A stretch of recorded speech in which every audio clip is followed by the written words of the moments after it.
Aujourd'hui, on va augmenter nos standards. Aujourd'hui, tu vas augmenter tes standards et tu vas arrêter de te contenter du strict minimum. Parce qu'en fait, là, en ce moment, on est dans une ère, on est dans une génération où tout le monde a accès à tout le monde à cause de l'avancée des réseaux sociaux. Et en fait, chaque comportement qu'une personne va te donner, chaque petites actions minimes qu'elles soient, tu vas les idéaliser. Et en fait, tu vas pas savoir faire la différence entre un comportement normal qui est juste du bon savoir-vivre et du coup, tu vas idéaliser toutes ces actions-là. Ce que je veux dire par là, c'est que tu vas être tenté justement de laisser certaines choses, certaines actions sous prétexte que tu t'es mis en tête que tu ne vas pas trouver mieux. Mais pourquoi tu penses que tu ne vas pas trouver mieux si toi tu existes? Forcément, des personnes comme toi, il y en a d'autres qui partagent les mêmes valeurs que toi, donc arrête de te contenter de ce qui ne te convient pas. En fait, ne sois pas si désespéré au point de te contenter du strict minimum. Et attention, je vous vois arriver quand je dis augmenter ses standards, je ne parle pas juste d'augmenter ses standards au niveau financier. Par exemple, de vouloir date quelqu'un qui a de l'argent. Non, je ne parle pas que de ça. Je parle que ce soit augmenter ses standards au niveau financier, exactement. Que ce soit augmenter ses standards au niveau amical. Que ce soit augmenter ses standards au niveau amour. Que ce soit augmenter ses standards au niveau de ton niveau de vie, de ton travail. De tout ça, je parle. Les standards sont tous différents. Il y a aussi les standards de carrière. Il y a aussi les standards de santé. Ça peut être tout et n'importe quoi. Arrête de traîner avec ces gens qui te disent « Oh, avec ces standards aussi hauts, tu ne trouveras jamais personne. » Eh bien, tant mieux, parce que je ne cherche qu'une seule personne de toute façon. Donc, qu'est-ce qu'on s'en fout que mes standards soient aussi hauts? Il y a bien quelqu'un qui va match mon énergie. Ça, c'est sûr, ça, c'est certain. En fait, tu mérites le monde. Tu mérites d'avoir les meilleurs traitements. Mais en fin de compte, comment tu peux mériter le monde si tu ne sais pas comment le monde, il est en fait? Le monde, il est selon ce que toi, tu perçois, selon comment toi, tu le décris dans ta tête. Tu veux le changer? Eh bien change ta manière de penser. Bonjour tout le monde, moi c'est Abby et bienvenue sur ma chaîne YouTube. En fait, je suis là pour te rappeler que c'est pas parce que tu as grandi d'une certaine manière, que c'est pas parce qu'on t'a éduqué d'une certaine façon et qui te convient pas peut-être là maintenant, c'est avec ton éducation que tu peux avoir des croyances limitantes, mais ce que tu es à l'heure actuelle, tu peux changer. Ce que tu es, tes croyances limitantes que tu as ne te définissent pas. Comment tu as grandi, comment tu as été élevé ne doit pas te limiter afin que tu puisses vivre ta meilleure vie. Ce que tu as appris, tout ce que tu as vu jusqu'à présent ne doit pas être une raison pour laquelle tu vas te contenter du minimum. Comprends bien une bonne fois pour toutes que forcément ton entourage va t'influencer. Il va influencer ta manière de penser. Comprends vraiment une bonne fois pour toutes que quand je dis ton environnement, c'est tout ce que tu consommes, à savoir tout ce que tu lis, tout ce que tu regardes, que ce soit sur les réseaux, que ce soit à la télé. Quand tu consommes aussi également la nourriture, ça a un impact sur ta vie actuelle et sur ce que tu vas devenir. Peut-être que certains d'entre vous, en regardant ma vidéo, tu vas te dire « Ah non, c'est du n'importe quoi, je ne suis pas une personne influençable. » Là, c'est ton ego qui parle. C'est ton ego qui parle parce que oui, ça c'est véridique. Ton entourage, avec qui tu t'entoures, tes fréquentations, forcément, ça joue dans ton subconscient, tout ça. Tu peux pas le nier. C'est juste que tu le sais pas, parce que c'est ton subconscient, t'en es pas conscient. En fait, ton entourage, il va être super important au niveau de tes standards parce que au bout d'un moment, quand tu traînes trop avec des personnes, tu vas finir par devenir comme eux.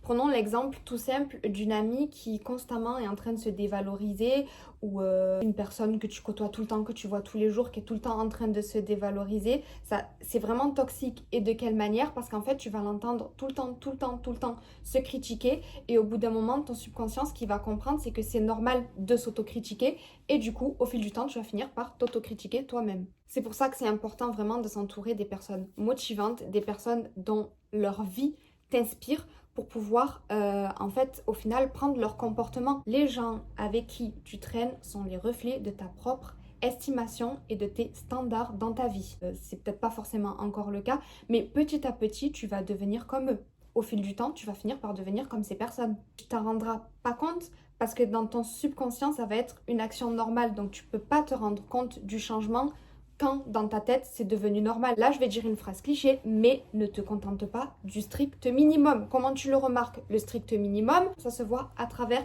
les actions. Une action c'est quoi? C'est le strict minimum afin d'avoir une relation avec quelqu'un, que ce soit une relation amicale, que ce soit une relation au boulot, que ce soit une relation amoureuse, etc. C'est le nécessaire qu'une personne puisse faire afin qu'une relation se construise. Donc pourquoi voir certaines actions comme si, dès qu'une personne te dit par exemple bonjour, il y a des gens, ils sont « Oh, elle m'a dit bonjour, elle m'a dit oh, comment ça va ?» c'est normal. Mais je vais te faire un petit cours, t'inquiète pas, ça va finir par rentrer, j'espère du moins. Une personne qui est fidèle, une personne qui te demande comment tu vas, c'est normal. Il n'y a rien de... C'est pas censé être un critère. Quelqu'un qui n'est pas fidèle, oust, tu dégages. Et quand quelqu'un te demande comment tu vas, quand quelqu'un prend de tes nouvelles, quand quelqu'un est fidèle ou tient ses promesses, etc., tu es choqué. Et pourquoi tu es choqué? Parce qu'en fait, tu ne le fais pas avec toi-même. Est-ce que tu te demandes de temps en temps comment tu vas? Est-ce que tu te respectes même toi-même? Si c'est le cas, crois-moi que quand quelqu'un fera le contraire, tu vas le remarquer directement. Mais si c'est le contraire et que tu ne le fais pas avec toi-même, forcément, quand quelqu'un va le faire, tu vas te faire waouh. Sauf que quand c'est un comportement que tu fais avec toi-même, c'est familier, tu as l'habitude, donc c'est un comportement normal. Sauf que si tu le fais pas avec toi-même, quand c'est quelqu'un d'autre qui va le faire, tu vas idéaliser. C'est pour ça quand une personne va le faire, va faire ces actions qui sont strictement normales, qui est juste du bon savoir-vivre, en fait tu vas penser que c'est un privilège. Et c'est pour ça que tu vas te dire, je trouverai jamais une personne comme ça. Sauf que si, tu trouveras d'autres personnes comme ça. Arrête de penser que parce qu'une personne fait ces actions-là, c'est quelque chose de waouh, mais pas du tout. En fait, c'est parce qu'on est dans une société, dans une ère, dans une génération, appelez ça comme vous voulez, où tout se passe en ligne. Tout se passe sur les réseaux sociaux. Je te suis, je te follow sur Instagram, je like tes stories, je cite ta story juste avec une petite phrase et tout ça. Ça y est, genre j'ai fait l'action du siècle, j'ai plus besoin de rien faire, c'est fini. Non, le nombre de personnes par le passé qui ont pensé qu'on était amis juste parce qu'on se suivait. Non, je te suis et tu me suis juste parce qu'on aime le contenu, mais si on ne s'est jamais parlé, on n'est pas amis. Suivre quelqu'un sur les réseaux sociaux, c'est pas forcément être ami. Demain, je me sens pas bien ou demain, il m'arrive un truc, c'est pas toi que je vais venir voir. Je regarde tes stories, rien que regarder les stories pour les gens, ça peut être une raison pour dire qu'on reste et qu'on est toujours amis. Non, c'est du virtuel. Ce ne sont pas des conversations, c'est du virtuel. Point. Loyauté, communication, stabilité, ce sont les éléments qui font partie du strict minimum pour construire et baser une bonne relation.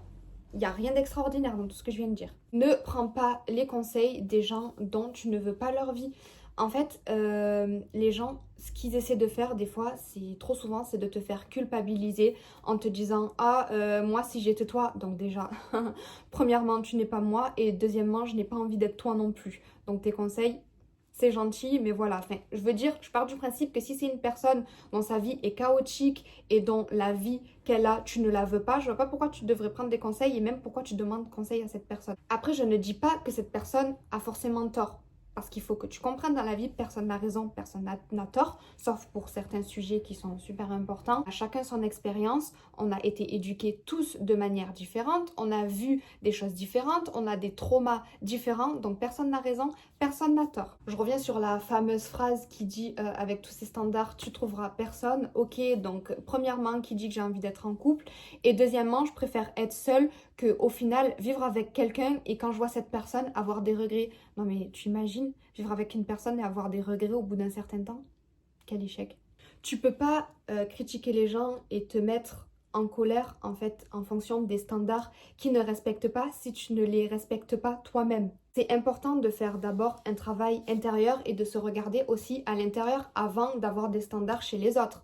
Parce que si tu demandes des choses chez les autres mais que toi-même tu les respectes pas, par exemple tu veux un partenaire ou une amitié loyale, mais si toi t'es pas une personne loyale, au bout d'un moment faut arrêter. Ou alors tu recherches une personne, amitié encore une fois, ou amoureusement, je sais pas, qui ne boit pas d'alcool, qui ne fume pas, etc. Mais toi tu le fais. C'est du foutage de gueule là en fait, carrément. C'est pour ça que des fois c'est important d'être seul et que même l'univers ou Dieu, peu importe à ce que tu crois, te met seul. C'est parce que tu as d'abord un travail interne à faire. Pose-toi d'abord les questions, quelles sont tes mauvaises habitudes pour pouvoir justement les améliorer. Qu'une personne me traite bien, oui j'en suis reconnaissante, c'est pas là le sujet, mais c'est le strict minimum. Il faut arrêter d'idéaliser ce genre d'action. Parce que si ça fait partie de tes habitudes et de ta routine de prendre soin de toi, ton subconscient il va se dire « Ah c'est familier vu que je le fais tous les jours et que c'est quelque chose de tout à fait normal ». Les limites que tu vas te fixer seront le reflet en fait que tu as de l'estime de toi-même parce que admettons tu es une personne qui a du mal à fixer des limites, il se peut que tu ne sois pas sûr de ce qui est acceptable et de ce qui n'est pas acceptable dans ta vie. C'est pour ça que c'est quand même assez important d'avoir des limites et et de savoir qu'il y a des choses qui sont strictement rédhibitoires. Par exemple, moi, si je suis en couple et qu'une personne me trompe, c'est rédhibitoire. Ça, je ne pardonnerai pas. De toute façon, réalise qu'une fois que tu as fixé tes limites, seules les bonnes personnes resteront dans ton entourage. À ce moment-là, le tri sélectif va être fait tout seul. Certaines personnes vont quitter ta vie. Sache que les gens qui quittent ta vie alors que tu as évolué, mais de manière positive, c'est juste des fois des gens aussi qui restaient là juste parce que tu leur apportais un certain avantage. Mais une fois que tu leur apportes plus un avantage parce que tu as réalisé ta valeur, pourquoi ils resteraient? Ils s'en vont, eh ben bye. Les gens qui t'aiment pour ce que tu es et qui sont pas là pour forcément le profit, ils vont rester auprès de toi parce qu'ils vont comprendre. En gros, rien ne changera dans ta vie avant que ça ne change à l'intérieur. Tu peux avoir tous ces standards, mais si toi-même tu ne peux pas atteindre ces standards, t'attends pas à ce que les standards t'atteignent aussi. Il faut savoir également se remettre en question. La faute n'est pas non plus la faute de tout le monde. Réalise ta valeur et ce que tu mérites. On va prendre un exemple tout bête. Prends une personne que tu admires. Ça peut être une star, ça peut être ta maman, ça peut être ta sœur, ça peut être une amie, je ne sais pas. Prends cette personne et imagine que cette personne sort ou est amie avec une personne qui ne la respecte pas, qui ne lui donne pas tout ce qu'elle mérite, que par exemple la personne n'est pas loyale, que la personne ne matche pas les actions, tu vas te demander mais pourquoi cette personne, elle demande pas plus, puisqu'elle mérite plus au vu de sa générosité, au vu de sa gentillesse, au vu de sa beauté, je sais pas. Alors pourquoi tu ne le fais pas avec toi-même? Pourquoi tu ne te poses pas la même question avec toi-même et tu te contentes du strict minimum? Vois-toi comme une personne que tu admires. Tu es censé être une personne que tu admires. En fait, le problème, il est là, c'est que des fois, tu es trop aveuglé et tu as peur de pas trouver mieux. Donc c'est pour ça que tu ne fixes pas tes limites. Arrête de trouver des excuses à chaque fois pour dire pourquoi certaines choses sont acceptables. Si c'est pas acceptable, non, c'est pas acceptable. Admets-le. Et c'est à ce moment-là que tu n'attires pas ce que tu veux, mais tu attires en fait ce que tu penses mériter dans ton subconscient à l'intérieur de toi, ce que tu penses juste mériter. Si tu te mets à penser que tes standards sont trop hauts, que tu demandes de l'impossible, que ça n'existe pas, qu'est-ce que tu fais comprendre à l'univers? Eh ben oui, que c'est le cas. L'univers, en fait, quand tu parles, il te dit oui. Oui, oui, oui, tout ce que tu veux, oui. Pourquoi avoir ce mindset et penser que tes standards sont trop hauts, que ce que tu demandes c'est trop haut, alors qu'il y a des gens dans le monde qui sont actuellement en train de vivre ce que toi tu veux vivre. Donc ça veut dire que ça existe. Pourquoi ça ne serait pas le cas avec toi? Donne-moi une raison de pourquoi ce ne serait pas le cas avec toi. Qu'est-ce que ces gens, ils ont fait? Ils ont fixé leurs limites, ils ont eu leurs standards, ils ont trouvé leur personne. Ne tombe pas dans ce piège, ne laisse pas les gens te dire que ce que tu demandes c'est trop. Tu as le droit d'avoir tes standards, tu as le droit d'avoir tes limites. Les gens, ils ont les leurs, alors que les gens te laissent avoir les tiennes. Pourquoi se sentir coupable d'avoir les tiennes? Pourquoi tu devrais t'infliger l'opposé de tes standards alors que c'est ta vie et que tu dois la vivre? Pourquoi la vivre en fonction de ce que la société dit, de ce qui doit être les standards, de ce qui doit être rentré dans des cases? Non. Pratique la mentalité du papillon. Moi, je l'appelle comme ça. C'est par rapport à une citation. C'est soit belle à regarder, mais impossible à attraper. Comprends que tu n'es pas pour tout le monde. Tu ne peux pas plaire à tout le monde. C'est normal. C'est tout à fait normal. Et c'est bien. C'est tant mieux. Il faut de tout pour faire un monde. Une fois que tu auras augmenté tes standards et que tu auras fixé tes limites, oui, tu vas perdre des amitiés. Oui, tu vas perdre des gens. Il y a des gens qui vont s'en aller, tout comme il y a des gens qui vont venir. Comme on dit, un de perdu, 10 de retrouvé. Et encore une fois, pour tous ceux qui vont te dire que tes standards sont trop hauts, le fameux oui, tu es trop bien pour moi. Ça, c'est tout à fait véridique. Et pourquoi ces gens-là pensent comme ça? En fait, ils rejettent des gens. Pourquoi? Parce qu'ils savent qu'ils ne peuvent pas se les offrir. Oui, on est des Bentley ou même un Birkin. C'est pas tout le monde qui peut se les offrir. T'es un Birkin, voilà. J'ai fini la vidéo, t'es un Birkin. C'est ce qu'il faut retenir de la vidéo, tu es un Birkin. Parce que ce sont des gens qui savent qu'ils ne pourront jamais en fait atteindre les standards, dans le sens où nous on prend soin de nous, qu'on sait ce qu'on veut, on sait ce qu'on vaut, on sait quels sont nos critères, on sait quels sont nos standards, on sait quelles sont nos limites. Ils savent qu'on est cultivé par exemple. En fait des fois c'est des choses, c'est par peur que tu sois mieux qu'eux. Donc du coup, ils savent que eux ils sont en bas, donc ils vont se dire oh non non non, je vais pas faire tout ça d'effort, je vais pas travailler autant sur moi-même pour atteindre son stade. Eh ben au revoir. Si vraiment quelqu'un te veut, admettons que tu es là et que quelqu'un vraiment te veut, en fait ce que cette personne elle va faire, ce qu'elle est censée te dire, c'est en fait elle va travailler sur elle-même, elle va faire de son mieux pour atteindre ton stade. Elle va pas essayer de te rabaisser pour que toi tu ailles en bas. Non, ça c'est on dégage. Ça revient au point que tu obtiens les choses quand tu penses que tu les mérites. Et comme ils le savent qu'ils te méritent pas parce qu'ils sont pas au même level, eh ben c'est pour ça qu'ils vont pas faire d'efforts pour essayer de t'avoir, c'est tout. Commence à être un peu égoïste. Quand je dis égoïste, c'est-à-dire dans le sens où souvent dans des amitiés ou dans des relations, c'est juste dans un seul sens. Et c'est toujours toi. C'est toi qui donne, qui donne, qui donne, qui donne. Mais toi, quand tu as besoin, au final, il n'y a jamais personne. Mais je sais que ça peut être compliqué d'agir de façon égoïste dans le sens où toute ta vie, c'est ce que tu as vécu en fait. Toute ta vie, c'est comme ça que tu as été élevé, c'est comme ça que tu as été éduqué. Je sais que dans certaines familles, dans certaines éducations, on nous apprend qu'il faut toujours faire tout pour les autres.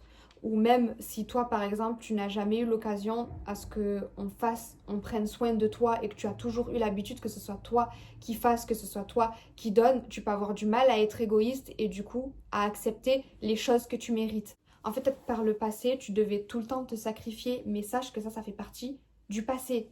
Ok, ça s'est passé, ça t'a appris des choses, mais c'est pas obligé de définir ton futur si tu ne le veux pas. Tu peux changer tout ça. Si tu commences à voir le monde en abondance, alors tu le verras comme tel. Arrête de te dire que tu ne trouveras pas mieux. Cette phrase-là, tu la supprimes. Après cette vidéo, cette phrase-là, elle n'existe plus. N'aie plus peur de dire non et de laisser partir ce qui ne te convient pas. Le monde est rempli d'abondance. Arrête d'avoir peur juste parce que tu as vécu une mauvaise expérience et du coup de te dire que tout le temps ça finira mal. C'est pas vrai. Puis du moment que toi-même tu es persuadé que cette personne elle existe et que tu vas la trouver, tu vas la trouver. De toute façon, ça prendra le temps qu'il faut parce qu'il faut bien comprendre que si les choses elles arrivent pas ou qu'elles se passent d'une certaine manière, c'est pour une raison. Tu comprends pas là maintenant pourquoi c'est comme ça, mais crois-moi que dans le futur tu vas comprendre le nombre de choses, le nombre d'actions que j'ai pas compris à l'instant T, mais que j'ai compris par le futur et que j'ai compris que c'était grâce à Dieu. Mais merci. Des fois, je me dis vraiment merci que ça s'est pas passé de la façon dont j'aurais aimé que ça se passe. Et souvent, c'est parce que tu vas voir encore mieux que ce que tu penses que pour toi, c'est le mieux. Parce que ce que tu penses pour toi est le mieux, c'est pas forcément vrai. Et si tu as du mal, malgré la vidéo et avec tout ce que j'ai dit et que ton ego continue de te faire barrage et de te dire non, c'est du n'importe quoi, la prochaine fois que tu sais pas, pose-toi cette question à chaque fois que tu fais face à quelque chose. C'est qu'est-ce que tu conseillerais à... Prends une personne que tu aimes le plus. Prends la personne que tu aimes le plus au monde. Et demande-toi qu'est-ce que je conseillerais à. Et selon la réponse, applique la réponse. Donc voilà, c'est la fin de cette vidéo. Donc prends juste ce qui a résonné chez toi. Peut-être que ça résonne pas encore, mais peut-être que dans le futur ça résonnera. Tu peux toujours revenir sur les vidéos. Je sais qu'on a tous des avis différents, qu'on pense pas tous de la même manière, mais je manifeste que les personnes qui ont besoin de voir cette vidéo vont voir cette vidéo. Et voilà. Merci de m'avoir écouté.